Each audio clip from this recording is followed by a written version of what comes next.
Fabiano Caruana, you just beat Jan-Krzysztof Duda with the black pieces. That must be like a very big relief for you. Yeah, I mean, it wasn't a good game, I'm sure, because my position was very comfortable the whole game, and at some point I was clearly like starting to win, and then things went wrong in the run up to move 40, because I'm sure that I had something much better than what I did. I don't really know exactly what, and it's all a bit of a blur now, but I'm sure that after move 40 that he shouldn't lose this position. I don't know what the evaluation is. It's a bit messy, and in fact, what worried me more was even that I do take a lot of risk as well, because my king is always in a mating net. And I was kind of happy to see 95, because at least here it gets very concrete. I was kind of worried he'll play some move like rook e1, and he might sack the exchange on c3 at some moment, and we get some sort of very messy position that will go on and on. And after knight b5, it was just like very straightforward calculation, which I'm sure there were some mistakes, but kind of once I saw that my king escapes in this queen against rook and knight, I wasn't sure if I was winning, but I knew at least I'm better. And then when we got there, suddenly I couldn't see any moves for him, and also I guess he couldn't, because after that it was pretty simple. So you said like you had to take a lot of risks in the opening, which also looked very risky for you. Do you think you were in any trouble in the opening? Yeah, it's possible. I kind of didn't expect him to play London, and I was improvising a bit. I knew that this line with g6 and b6 is playable. Black accepts a slightly worse position, but after yesterday, I didn't really feel like going into his preparation, accepting a slightly worse position and trying to slowly equalize it. I thought this will be more of a fight. And he played ambitiously, 95 h4, but it didn't concern me so much, because I thought that I'm trading all the knights off. And after queen d6, I didn't think I was any worse. Maybe he had something better before that. I thought maybe knight df3 instead of h4, and then try to prepare h4 more slowly. But I didn't feel like I should be in huge danger, which could be wrong. And after the trade on g7, h5, queen d6, I wasn't worried, because his attack is, he's only attacking with a pawn, and like the rest of his pieces are not very active.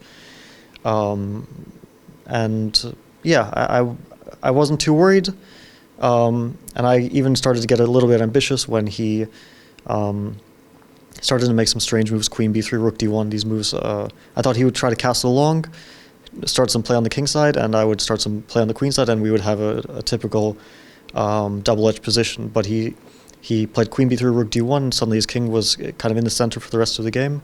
I understood he was trying to get c4, but it didn't feel like c4 is a huge concern for me.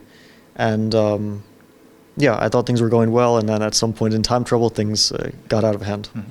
And then, sorry, but I have to ask you, of course, about yesterday's game. This rook b6, what happened there? Well, I mean, it's not really a secret. I just didn't realize the rook was hanging on b6. I mean, I've been kind of, I don't want to make excuses, but I've been emotionally and physically drained basically the entire trip here, and yesterday was, it really showed in my play. In previous games it was sort of showing a bit, and also today I think the quality wasn't there, but yesterday was really the culmination, because Anish played horribly, and I think he'll also say that. I don't mean it as an insult or anything, but I played even worse, like from the opening. I mean, it wasn't just that blunder, but like the whole game was terrible, and I think you would expect to see that game not between two grandmasters or even two international masters, but between two far weaker players. Thank you. Yeah, I will play that game. And Wijk aan Zee is of course a very long tournament, 13 rounds. This is only round 7.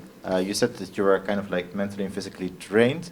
Is the good thing that you have like a win now and we have like 6 more rounds to go, or do you want to finish the tournament as soon as possible? I mean, yeah, it's not like I'm hoping for very much at this point. It's not really even the score, but the quality of play is not really there. And but of course, there's enough time to come back. I mean, theoretically, of course, it's a long tournament, and it's possible to to rack up some wins, but I don't know. I'm not really thinking about it.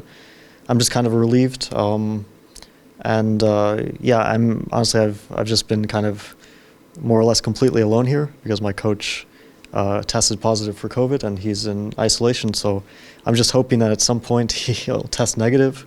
He's now like pretty much asymptomatic, but I hope at some point he'll test negative and I can actually have some company because it's quite a lonely place to be for 3 weeks. Yeah, I know you as a very social person who likes to hang out after the game and make walks and everything with some good company. It must be very hard to be alone.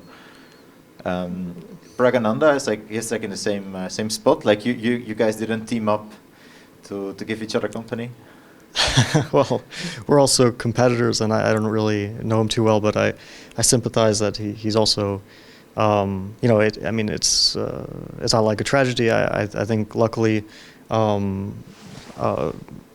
even though people have tested positive, I don't think that anyone has gotten really sick here, which is the main plus.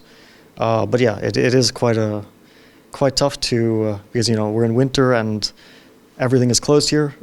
It's not really the ideal place to be completely alone. But at least I think now that Vladimir is feeling better, hopefully he can rejoin the world. It's even more miserable for him because he's been locked in a room for a week now. Okay, well, I wish you both of you the best in the upcoming week. Oh, thank you. Thank you.